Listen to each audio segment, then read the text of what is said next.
एक मैसेज है जो बड़ा ही इंटरेस्टिंग है, मुझे लगता है कि आपको अच्छा लगेगा। It is called boiling frog syndrome. जी आप पे फिट बैठता है ये, शायद फिट बैठता है, आप डिसाइड कीजिए, कमेंट में लिखिए कि फिट बैठता है कि नहीं।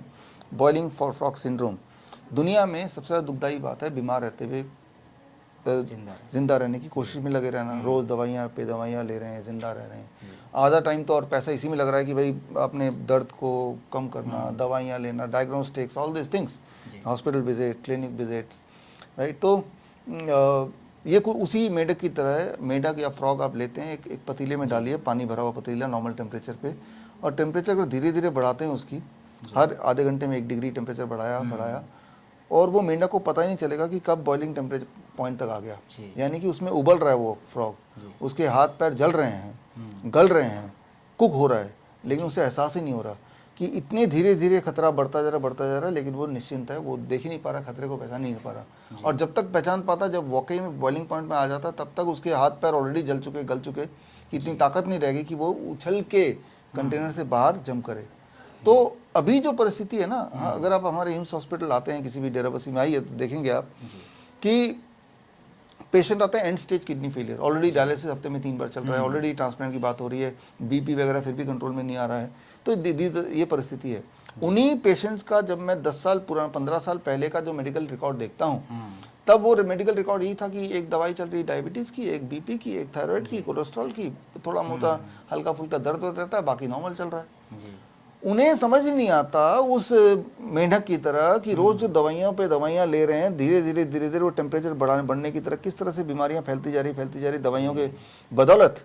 और एक पॉइंट आता है जिस दिन डॉक्टर ऐलान करता है, भाई आप कैंसर पेशेंट कहलाए जाएंगे, आज से आपका किडनी फेलियर पेशेंट कहलाए जाएंगे, और तब शौक लगता है कि उसी दिन वो किडनी पेशेंट बने। लेकिन वो उस दिन नहीं बने, वो अचानक टेम्परेचर नहीं बढ़ गया। अगर एक मेंढक को लेके एक बहुत गर्म पानी में फेंक देंगे तो वो जम करके बाहर निकल जाएगा, क्योंकि उसका एहसास है। लेकिन वो इतने धीरे धीरे वो खतरा बढ़ता है कि खतरे का एहसास ही नहीं होता। तो मेरा जो मैसेज है वो ये है कि आप वो बॉइलिंग फ्रॉग सिंड्रोम की तरह ग्रसित ना रहें। आप खतरे को पहचानें। अगर आप सोचते हैं कि सब लोग दवाइयाँ ले रहे हैं, मैं भी दवाई लूँगा, कोई दिक्कत नहीं है, और ये दवाइयों पे अगर निर्भर रह के चलेंगे तो अंत क्या होगा? अंत बहुत ही दुखदाई। हमारे हॉस्पिटल में आप आके देखेंगे, एक पेशेंट पूरे घर को नुकसान कर देता है। वो पेशेंट हफ्ते में 3 बार डायलिसिस में जा रहा है, 3 दिन तो गए उसके, और उसको लेके साथ में जा रहा है, उसकी भी जॉब गई, और 50,000 रुपये पर मंथ का कम से कम खर्चा वो भी गया, और अनगिनत पेन, डिस्कम्फर्ट, यानी कि जीवन की जो आखिरी कुछ साल हैं वो बहुत ही दुखदाई।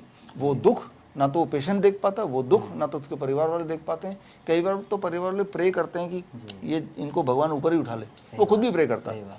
तो भाई ऐसे ही क्या आपने गलती की जीवन में कि आखिरी के जो कुछ साल हैं वो आपको इतने दर्द में, और जितना पैसा आपने कमाया, आपके परिवार वालों ने कमाया, उसको गंवा के तभी ऊपर जाना ज़रूरी है क्या? तो उस बॉइलिंग फ्रॉग की तरह वो तड़प तड़प के वो उबलते हुए पानी में मर जाता है, वो निकल नहीं पाता है, क्योंकि जब तक उसे रियलाइज़ होता है तब तक ऑलरेडी वो बॉयल हो रहा होता है ना। तो तब तक आप देखते हैं अब तो सब कुछ खत्म ही हो गया है। तो ऐसे स्टेज पे जब आप हमारे पास आते हैं, और तब भी हम पेशेंट्स को अक्सर डायलिसिस मुक्त कर पाते हैं, पूरी तरह ठीक कर पाते हैं, ज़रा सोचिए कि 3 दिन के लिए अगर पहले ही ये कर ले, तो आप अभी से लेकर आगे की ज़िंदगी जो है वो कितने खुशहाल ज़िंदगी जिंदा दिली से जी पाएंगे। मतलब span of life and quality of life दोनों इंप्रूव हो सकती है। ऊपर से पैसे बच सकते हैं जो दवाइयों पे आप खर्चा करते हैं। जी, तो चलिए, आपके इस नए प्रोटोकॉल की बहुत बहुत शुभकामनाएं, और इतनी सारी महत्वपूर्ण जानकारियां दी, हमारे साथ जोड़ने के लिए बहुत बहुत धन्यवाद। Thank you so much.